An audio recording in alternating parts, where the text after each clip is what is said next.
അങ്ങനെ ഏറ്റവും ഒടുവിൽ ഗുരുവായൂരിൽ നടക്കുന്ന ആചാര ലംഘനങ്ങൾക്ക് മറുപടിയുമായി ബിജെപിയുടെ സംസ്ഥാന അധ്യക്ഷൻ കെ സുരേന്ദ്രൻ ഇപ്പോൾ രംഗത്ത് വന്നിരിക്കുകയാണ്. മോദിയുടെ വരവ് പ്രമാണിച്ച് തുലാഭാരമോ ചോറൂണോ എന്തിന് കല്യാണം വരെയോ അവിടെ നടക്കാൻ കഴിയില്ല എന്ന തരത്തിൽ സുരക്ഷാ കാരണം പറഞ്ഞ് അവിടെ നിലപാടെടുക്കുമ്പോൾ ഭക്തർക്കൊപ്പം നിൽക്കാനല്ല, പകരം മോദിക്കൊപ്പം നിൽക്കാനാണ് തനിക്ക് ഇഷ്ടം എന്ന് ഉറക്കെ പ്രഖ്യാപിക്കുകയാണ് കെ സുരേന്ദ്രൻ തന്റെ ഫേസ്ബുക്ക് പോസ്റ്റിലൂടെ. അതിൽ അദ്ദേഹം ഏറ്റവും നന്നായി ഒരു ന്യായീകരണം എഴുതിയിട്ടുണ്ട്. അതിങ്ങനെയാണ്: ഗുരുവായൂരപ്പന് മുന്നിൽ വിവാഹം കഴിക്കാൻ മുഹൂർത്തമൊന്നും നോക്കാറില്ലെന്ന് അന്തങ്ങൾക്ക് അറിയാതെ പോയി എന്നതാണ് അദ്ദേഹത്തിന്റെ ഒരു വാദം. അതായത് ഗുരുവായൂർ അമ്പലത്തറയിൽ വിവാഹം നടക്കുന്ന സമയത്ത് അത്തരത്തിൽ മുഹൂർത്തമൊന്നും നോക്കാറില്ല, എപ്പോൾ വേണമെങ്കിലും കല്യാണം കഴിക്കാം, അവിടെ അതിനു വേണ്ടിയിട്ടുള്ള ഒരു പ്രത്യേക സംവിധാനങ്ങളൊന്നും ആവശ്യമില്ല, ഗുരുവായൂരപ്പൻ്റെ നടയായതുകൊണ്ട് അതൊക്കെ ആകാം എന്നൊരു തീരുമാനം ഈ സൈബർ അന്തങ്ങൾക്ക് അറിയാതെ പോയി എന്നാണ് കെ സുരേന്ദ്രൻ്റെ ഒരു വിഷമം. അങ്ങനെയാണെങ്കിൽ വളരെ പ്രസക്തമായ ഒരു ചോദ്യം നിലനിൽക്കുന്നത്, സുരേഷ് ഗോപിയുടെ മകളുടെ കല്യാണം എന്തിനാണ് രാവിലത്തെ മുഹൂർത്തത്തിൽ നടക്കാൻ തീരുമാനിച്ചിരിക്കുന്നത്? അത് എപ്പോൾ വേണമെങ്കിലും നടത്തിയാൽ പോരെ? അല്ലെങ്കിൽ മറ്റുള്ളവരുടെ കല്യാണം നടക്കുന്നതിനിടയ്ക്ക് ഏതെങ്കിലും ഒരു സമയത്ത് സുരേഷ് ഗോപിയുടെ മകളുടെ കല്യാണം നടത്തിയാൽ പോരെ? എന്തിനാണ് രാവിലെ ഒരു 3 മണിക്കൂറോളം ഭക്തജനങ്ങളെയും മറ്റുള്ളവരെയും ബുദ്ധിമുട്ടിച്ചുകൊണ്ട് അത്തരത്തിലൊരു കല്യാണം നടത്തുന്നതും അതിന് മോദി എത്തുന്നതും എന്ന ചോദ്യം പ്രസക്തമല്ലേ? അപ്പോൾ അതിന് കെ സുരേന്ദ്രന് മറുപടി ഉണ്ടാകുമെന്ന് തോന്നുന്നില്ല. എന്ന് മാത്രമല്ല, മുഹൂർത്തം നോക്കാതെയാണ് കല്യാണം നടത്തുന്നത് എന്നുള്ള അദ്ദേഹത്തിന്റെ പ്രസ്താവന എന്തായാലും അദ്ദേഹം തിരുത്തേണ്ടി വരും എന്ന കാര്യത്തിൽ സംശയമില്ല. എന്തായാലും മോദി വരുന്ന അന്നേ ദിവസം അവിടെ നടക്കേണ്ട ഒരു കല്യാണവുമായി ബന്ധപ്പെട്ട് തിരുവനന്തപുരത്തെ ഒരു മാധ്യമ സുഹൃത്ത് ഫേസ്ബുക്കിൽ എഴുതിയിരിക്കുന്നത് ഇങ്ങനെയാണ്: മുടങ്ങിയ വിവാഹത്തിൽ എൻ്റെ ഒരു സുഹൃത്തിൻ്റെ ബന്ധുവിൻ്റെ വിവാഹമുണ്ട്. അവരുടെ വിശ്വാസം അനുസരിച്ച് വധുവിനെയും കൊണ്ട് 12 മണിക്ക് മുമ്പായി വരൻ്റെ വീട്ടിൽ പ്രവേശിക്കേണ്ടതുണ്ട്. അതനുസരിച്ചായിരുന്നു ഗുരുവായൂരിൽ അവർ വിവാഹം നിശ്ചയിച്ചിരിക്കുന്നതും മുഴുവൻ ക്രമീകരണങ്ങൾ പൂർത്തിയാക്കിയതും. ഇന്നലെ അവർക്ക് കിട്ടിയ നിർദ്ദേശം ഒന്നുകിൽ രാവിലെ 7 മണിക്ക് മുൻപായി, അതല്ലെങ്കിൽ ഉച്ചയ്ക്ക് 12 മണിക്ക് ശേഷം മാത്രമേ ഗുരുവായൂരിൽ വിവാഹം നടത്താനാകൂ എന്നാണ്. കടുത്ത വിശ്വാസികളായ അവർ അനുഭവിക്കുന്ന മാനസിക സംഘർഷത്തെക്കുറിച്ച് സുഹൃത്ത് പറഞ്ഞ അറിവ് എനിക്കുണ്ട്. അതുപോലെ പ്രതിസന്ധികൾ തന്നെയായിരിക്കും ബാക്കി 12 കുടുംബങ്ങളും നേരിട്ടുകൊണ്ടിരിക്കുന്നത്. പക്ഷേ അവരുടെ ഭാവം കേൾക്കാനോ അവരുടെ സങ്കടങ്ങൾ പങ്കിടാനോ ഒരു മാധ്യമവും അവരെ തേടി എത്തുകയുമില്ല. കാരണം എന്ത് വാർത്തയാകണം, വിവാദമാകണം, എന്ത് വാർത്തയാകരുത്, വിവാദമാകരുത് എന്നെല്ലാം തീരുമാനിക്കുന്നത് മാധ്യമ സ്ഥാപനങ്ങളൊന്നുമല്ല.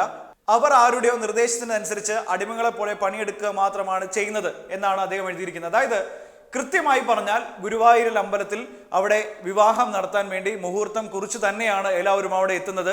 കൃത്യസമയത്ത് താലി കെട്ടുന്നു, ഇല്ലെങ്കിൽ താലികെട്ടിന്റെ മുഹൂർത്തം ഇല്ലെങ്കിൽ പോലും തിരിച്ച് വധുവരന്മാർക്ക് ഗൃഹപ്രവേശനം അടക്കമുള്ള ചടങ്ങുകളുണ്ട്. ആ ചടങ്ങുകളിലേക്ക് എത്താൻ അനുസൃതമായ ഒരു സമരമാണ് അവർ ഗുരുവായൂർ അമ്പലത്തറയിൽ എന്തായാലും ബുക്ക് ചെയ്തിട്ടുണ്ടാവുക. അപ്പോൾ കെ സുരേന്ദ്രൻ പറയുന്നത് പോലെ തോന്നിയ പോലെ കല്യാണം കഴിച്ച് മടങ്ങാം എന്നുള്ള രീതിയല്ല ഗുരുവായൂരുള്ളത് എന്നാണ് ഇതിൽ നിന്ന് തന്നെ നമുക്ക് മനസ്സിലാക്കാൻ കഴിയുന്നത്. പക്ഷേ കെ സുരേന്ദ്രൻ പറയുന്നത് അത്തരത്തിലൊരു പ്രശ്നമില്ല, മോദി വരുമ്പോൾ ഇത്തരത്തിലുള്ള ആചാര ലംഘനങ്ങൾ നടത്തിയാൽ ഞങ്ങൾ അതങ്ങ് സഹിക്കും, അതിനു വേണ്ടിയിട്ട് ഈ ദൈവത്തിലൊന്നും വിശ്വാസമില്ലാത്ത കമ്മികളൊന്നും അധികം സംസാരിക്കേണ്ട എന്നുള്ളതാണ്. ഓക്കെ, അപ്പോൾ ഒരു പ്രശ്നം നിലനിൽക്കുന്നുണ്ട്. ഗുരുവായൂർ അമ്പലത്തിൽ വെച്ച് കല്യാണം കഴിക്കാൻ എത്തുന്നത് എന്തായാലും നിങ്ങൾ പറയുന്ന പോലെ വിശ്വാസമില്ലാത്ത കമ്മ്യൂണിസ്റ്റുകളായിരിക്കില്ല. പകരം അവിടെ വിശ്വാസികളായി എത്തി ഗുരുവായൂർ അമ്പലത്തിൽ തന്നെ കല്യാണം കഴിക്കണം എന്ന് ആഗ്രഹിച്ചു വരുന്ന ഭക്തജനങ്ങളായിരിക്കുമല്ലോ. അപ്പോൾ അവരുടെ സമയത്തിന് ഇല്ലെങ്കിൽ അവരുടെ മുഹൂർത്തത്തിന് ഒരു വില കൽപ്പിക്കാനായി കെ സുരേന്ദ്രന് കഴിയാതെ പോകുന്നത് എന്തുകൊണ്ടാണ് എന്ന ചോദ്യം പ്രസക്തമാണ്.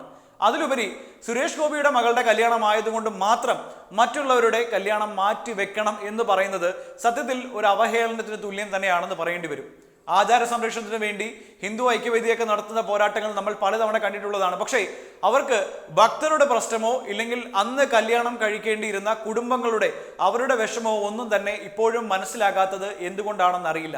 എന്തായാലും മോദി വരുന്നത് കൊണ്ട് ഗുരുവായൂരിലെ 12 കല്യാണങ്ങൾ സമയത്ത് നടക്കില്ല. അതൊന്നുകിൽ അതിരാവിലെയോ ഇല്ലെങ്കിൽ മോദി പോയതിനു ശേഷമോ നടന്നാൽ മതി എന്ന് ദേവസ്വം തന്നെ സമ്മതിച്ചിട്ടുമുണ്ട്. അപ്പോൾ ഇവിടെ പ്രശ്നം ആചാര സംരക്ഷണവുമായി നടന്നിരുന്ന BJPയുടെയും ഹിന്ദു ഐക്യവേദിയുടെയും ഒക്കെ നേതാക്കൾ എന്തുകൊണ്ടാണ് ഗുരുവായൂർ വിഷയത്തിൽ മൗനം തുടരുന്നത് എന്നത് വളരെ പ്രസക്തമായ ഒന്ന് തന്നെയാണ്. ഇനി അവർക്ക് മോദിയെ ഭയമായതുകൊണ്ടാണെങ്കിൽ കുഴപ്പമില്ല, ഞങ്ങൾക്ക് മോദി സ്തുതി പാഠകരാണ് ഞങ്ങൾ, അതുകൊണ്ട് മോദി വരുന്നത് കൊണ്ട് നിങ്ങളൊക്കെ കുറച്ച് ബുദ്ധിമുട്ട് സഹിക്കണം എന്ന നിലപാടാണ് ഞങ്ങൾക്കുള്ളത് എന്നാണെങ്കിൽ അവരത് ഉറക്കെ പറയാൻ തയ്യാറാകണം. അതിനു പകരം ഗുരുവായൂർ അമ്പലത്തിൽ മുഹൂർത്തം ഒന്നും നോക്കാറില്ല, എപ്പോൾ വേണമെങ്കിലും കല്യാണം കഴിക്കാം എന്നൊക്കെ പറഞ്ഞ് പാവപ്പെട്ട വിശ്വാസികളെ ഇത്തരത്തിൽ വഞ്ചിക്കാതിരിക്കുന്നതായിരിക്കും നല്ലത്.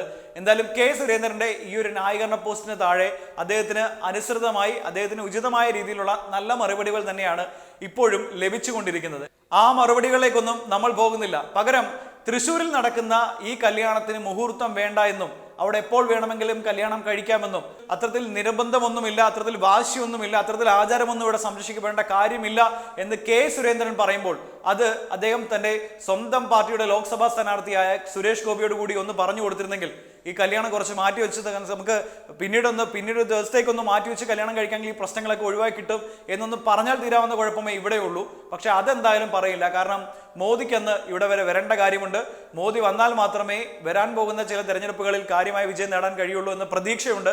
അത്തരത്തിൽ നിരവധി ആവശ്യങ്ങൾ കെ സുരേന്ദ്രന് മുന്നിൽ നിൽക്കുന്ന അതേ സമയത്ത് തന്നെ അദ്ദേഹത്തിന് ഈ ആചാര സംരക്ഷണവുമായി മുന്നോട്ട് പോകാൻ കഴിയില്ല എന്ന ബോധ്യമുള്ളത് കൊണ്ട് തന്നെയാണ് ഗുരുവായൂരിൽ ഒരു പ്രശ്നവുമില്ല, ഇതൊക്കെ ചില അന്തംകമ്മികളുടെ മാത്രം പ്രഖ്യാപനങ്ങളാണ് എന്ന് പറഞ്ഞുകൊണ്ട് കളിയാക്കാൻ അദ്ദേഹം ശ്രമിച്ചുകൊണ്ടിരിക്കുന്നത്. പക്ഷേ വിശ്വാസികൾക്ക് കാര്യമറിയാം, അവരിതിനെ പറ്റി പ്രതിഷേധം ഉയർത്തുമെന്ന കാര്യം സംശയമില്ല. കാരണം ഈ പറയുന്ന 12 കുടുംബങ്ങളും അവർ ക്ഷണിക്കപ്പെട്ടവരുണ്ട്, അവരെ അറിയിച്ചവരുണ്ട്, അവർ കൃത്യസമയത്ത് അവിടെ വരും, അവർ ഹോട്ടൽ ബുക്ക് ചെയ്ത ആളുകളുണ്ട്, മാത്രമല്ല കല്യാണത്തിന്റെ എല്ലാ ഒരുക്കങ്ങളും തയ്യാറാക്കിയ ആളുകളൊക്കെ ഉണ്ടാകും. അവർക്കൊക്കെ സത്യത്തിൽ ഈ ഒരു മോദിയുടെ വരവ് കൊണ്ട് വലിയ തിരിച്ചടിയാണ് ഉണ്ടായിരിക്കുന്നത്. അവർക്ക് അത് വലിയ വിഷമം ഉണ്ടാക്കുന്ന കാര്യം തന്നെയാണ്. അതൊന്നും കെ സുരേന്ദ്രന്റെ മനസ്സിൽ പെടില്ല. അദ്ദേഹത്തിന് ഏറ്റവും പ്രധാനപ്പെട്ടത് മോദിയുടെ വരവ് മാത്രം തന്നെയാണ്, ഇക്കാര്യത്തിൽ സംശയമില്ല. അതുകൊണ്ട് ചില അവസരങ്ങൾ വേണമെങ്കിൽ ഈ ആചാര സംരക്ഷണമൊക്കെ ഞങ്ങളൊന്ന് മാറ്റിവെക്കും, അതിന് ആരും അങ്ങനെ വിഷമിക്കേണ്ട ആവശ്യമൊന്നുമില്ല. അത്തരത്തിൽ അതിനെതിരെ പ്രതികരിച്ചാൽ ഞങ്ങൾ അവരെ വേണമെങ്കിൽ അന്തം കമ്പിയോ സൈബർ കമ്പിയോ ഒക്കെ ആക്കി മാറ്റിയെടുക്കും എന്ന നിലപാടാണ് ഇപ്പോൾ കെ സുരേന്ദ്രന്റെ ഭാഗത്ത് ഉണ്ടായിരിക്കുന്നത്. അതിൽ അത്ഭുതപ്പെടേണ്ട ഒന്നുമില്ല. മേലാളൻ വരുമ്പോൾ അടിയാനൊന്ന് മാറി നിൽക്കുന്ന അവസ്ഥ അത്ര മാത്രമേ ഉള്ളൂ ഇതിൽ കാണേണ്ടതുള്ളൂ. ഏതായാലും സുരേഷ് ഗോപി ഇക്കാര്യത്തിൽ എന്താണ് പറയുന്നത് എന്നാണ് നമ്മൾ അറിയേണ്ടത്.